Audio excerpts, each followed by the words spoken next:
arewa ne kadai mutum zai sayi dabba ya ɗaure ta ya dinga kawo mata dusa da ciyawa da ruwa yana bata, amma ya saki ɗansa ya je bara. Yes, a arewa ne kadai mutum bai gama ciyar da iyalinsa na gida ba, amma wani ɗan ƙalilan kuɗi yana shigo mishi zai je auro wata ya kawo.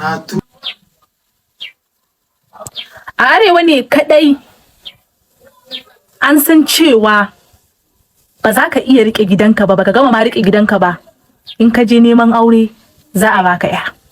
Na turo kuma wallahi bayan da za ka musa da wannan ko kai waye maganan gaskiya ce.